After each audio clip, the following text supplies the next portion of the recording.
Hey guys, welcome back to the final part of the Valiant EQ for this month. You have to bring in your Mystic champions and remember that your health is not going to be recovered after every fight. So whichever health you go out of the fight, it's how you will start the next one.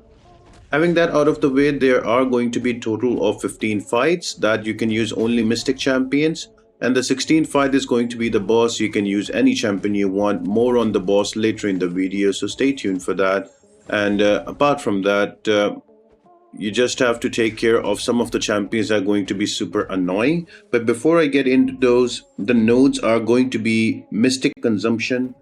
So Mystic attackers will gain a permanent passive fury, increasing their attack by 35% each time they nullify a buff or they prevent one from triggering. You can stack this 10 times, you can get a total damage of 350%. There's also personal space, so while the attacker is close to the defender will gain a fury every 3 seconds, increasing their attack by 10% permanently. Now when you stay away from the defender, these furies will gradually fall off. So if you have a champion that can apply stagger or that can have easy access to nullifies, you can just stay close to the defender, let them have the furies, and then you can nullify them or stagger them, or you can also use somebody like Tigra. Anybody with neutralize, that should also work. And the final node is going to be opportunistic, so the defender will gain 10% on hit, 10% attack on hit for each buff on them. So every time there is a buff on the opponent, their damage increased by 10%. So having that out of the way, these are the champions that I used, and the red fights in the red font are going to be the difficult fights, so make sure you plan for them. There is an Omega Red here, and the only robot champion is going to be Dragon Man. So if you have a Dragon Man, make sure that you are going to use that Dragon Man for that fight. There's also going to be a champion, so you will need a specific counter for that, because he's going to get a lot of those buffs on him, and he can go unstoppable. So get somebody who can really easily kind of nullify those buffs, or at least somebody like Wiccan, you can neutralize everything and you should be good. And the boss fight is going to be annoying as well. More on him later in the video.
So the next fight is going to be against a Wiccan. Now this fight is annoying. The most important thing in this fight is do not parry Wiccan, because when you parry, you're going to get neutralized on you, and when you get any kind of buffs, those are going to be removed, and you're going to get a very annoying incinerate on you that's going to deal a lot of damage.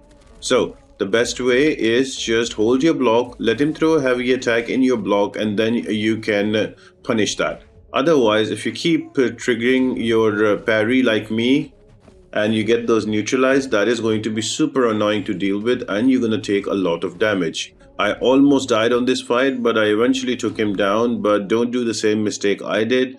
Just hold your block, let Wiccan trigger his heavy attack, and you punish that. That is the safest way to go about this fight. Otherwise, those incinerates are quite long and they bring you down quite quick before you know it.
Now, annoying fight number two is going to be Nick Fury, purely because you don't have any mutant champions to deal with them. For me, it was a bit harder as well because I lost a lot of health on the Wiccan fight. So now I'm here, I'm trying to figure it out. So my strategy was to bring in Werewolf by Night. He's a rank 4. So what I was trying to do is to get up to 10 charges and let them also gain those Furies, because the more buffs are there going to be, the longer is going to be my Lycanthrope phase. So I can just easily heal up. As soon as I get to 10, you will notice that I start regening, and I wanted to keep it that way. And while Nick Fury has a lot of those buffs, because when there's more buffs, that is going to pause my Lycan phase. So just like that, rinse and repeat that, and keep getting healed up. Now there are other champions that you can use as well, but just be careful that Nick Fury is going to get all of those charges, and he's going to go unblockable at 15 of them. Just usual Nick Fury thing, so you just have to play around it, and yeah, you should be okay. Occasionally he will throw that SP1 to deal some damage, but that's okay, you can play around it. And just building up again to my another SP2, and that should be able to take him down to 0 health into his second life.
Now, the champion is going to be one of the roadblock fights if you don't bring in a good champion. I probably brought in the best counter, that is going to be Kushala, so I can use my parries to get my blue blessing and also block the unblockables.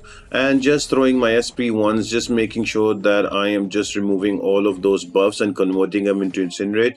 And before he knows he's going to die, the Nullify also reduces his charges. To make sure you have a specialty counter for this fight, otherwise the Unstoppable and everything, this fight can become super annoying to deal with. It was very quick for me. Before we knew it, with all of those Incinerates and SP1 spam, champion was down.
And then we have an Omega Red that does require a robot champion. And as we know, in the Mystic class, there is only going to be one robot that is going to be Dragon Man. So make sure when you plan your path, you have Dragon Man for this fight. Otherwise, this Omega Red can be really annoying to be deal with. I mean, you can still do it with the other champs, but you will have to like really, dash forward, stay back, and play around uh, those charges, but those are going to be annoying and deal a lot of damage. In reward, you don't get those spores very quick, and you are able to stay near him much longer. Though the fight is going to be a bit longer with other champions, but with Dragon Man, it will be much easier to deal with. So here we are, just throws an SP2 out, and before we know it, he's almost down to 50%. Our SP2 backed up in the corner of the wall, and there we have it, he's down to 45%. So this is a rank 2 Dragon Man. I'm sure if you have a rank 3, he will be much faster, or even a rank 1 will work out. So don't worry about that. Just make sure that you save Dragon Man for this fight, just to avoid any headaches and get through this fight comfortably.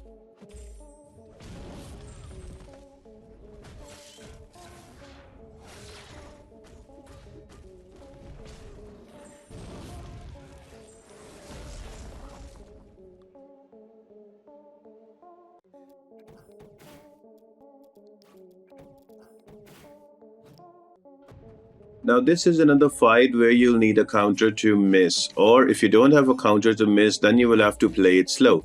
Now, I am using a Spiral here because she is immune to Falter and she's not going to miss at all. So that's another fight where you need a specialty counter. Now, as far as I know, Spiral is the only counter here that you can use. If there are any others, let me know in the comment section. Otherwise, bring somebody like Diablo, let that poison go in, or just slow play the fight. Try to get more of those debuffs on Prowler because he will melt very quickly with the debuffs. So yeah, that's about it. It's the fight is very simple and straightforward, but you will need a specially counter for Prowler because of all the falter he applies on you, and it can be an annoying fight to deal with. But when you do plan your path, make sure you bring in the right champion.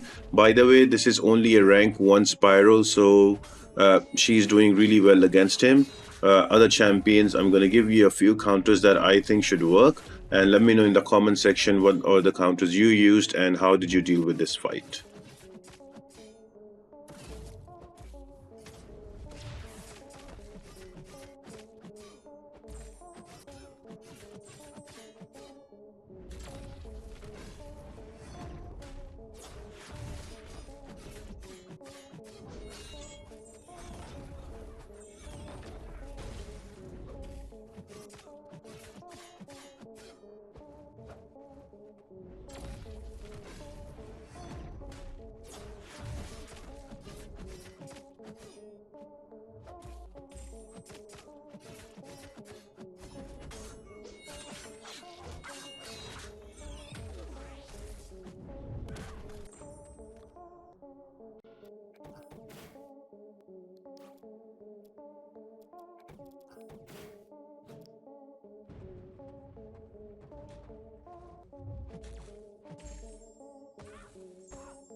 And moving on to the boss fight is going to be Nico Minoru. So you have to use a heavy attack in the beginning to take down his shield so she doesn't auto block you. Now, whenever you auto block her or you parry her, there is going to be a poison applied on you. So it's important that you bring in a champion that is poison immune. Secondly, it's better to push her to an SP2 and evade that because she won't get that miss on him. and you will need a champion that will have a counter to miss and also have a counter to poison. Now, Deathless She-Hulk does has both of them, but what I like to do is to just push Nico Minoru to an SP2 is much easier to evade, and that does not give her the miss at the end of SP1, and otherwise you keep getting into the same loop of going through the specials. So yeah, I hope this helps. The other options are mentioned also, and I'll see you on the next video. Bye!